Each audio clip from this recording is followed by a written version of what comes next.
हमारे यूनिवर्स के एग्जिस्टेंस में आने को लेकर बहुत सी थ्योरीज है जो कि इस चीज को समझाने की कोशिश करती है, जैसे कि the Vedic Rashmi theory, the expansion theory, the origination theory और भी बहुत सारी। लेकिन हम सभी जानते हैं कि पूरी दुनिया में सबसे मानी गई थ्योरी है द बिग बैंग थ्योरी। लेकिन फिर भी इस थ्योरी पे भी काफी सवाल उठते हैं कि आखिर कुछ भी नहीं में से सब कुछ आना कैसे पॉसिबल हो सकता है। इसे समझने के लिए हमें नजर डालनी होगी एल्बर्ट आइंस्टाइन की उस चीज पर जिसने की पूरी दुनिया को हिला के रख दिया था, वो था ब्लैक होल। उन्होंने हमें समझाया तो था कि आखिर एक ब्लैक होल क्या होता है, लेकिन उसकी प्रॉपर फंक्शनिंग हमें आज तक भी नहीं पता चली है। लेकिन फिर भी उन्होंने उसी टाइम पर हमें व्हाइट होल का कॉन्सेप्ट भी दिया था, जिसके काफ़ी सालों तक उनके एग्जिस्टेंस पे काफ़ी ज़्यादा क्वेश्चंस अराइज किए जाते थे।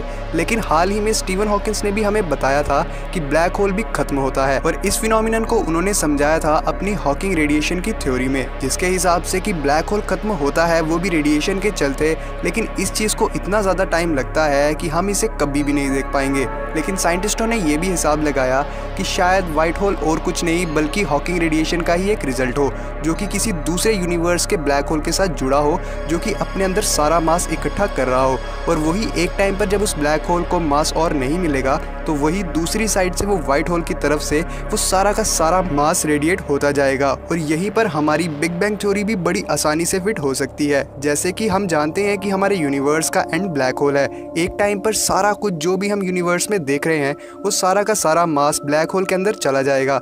लेकिन फिर भी हम जानते हैं कि एक टाइम पर वो भी रेडिएट होना शुरू हो जाएगा, और शायद वहीं पर वो दूसरी ओर से एक व्हाइट होल की तरफ से रेडिएट होगा और एक नए यूनिवर्स को निर्माण करेगा। और शायद यही वो रियल रीजन हो सकता है जिसकी वजह से बिग बैंग हुआ और हमारा पूरा ब्रह्मांड अस्तित्व में आया।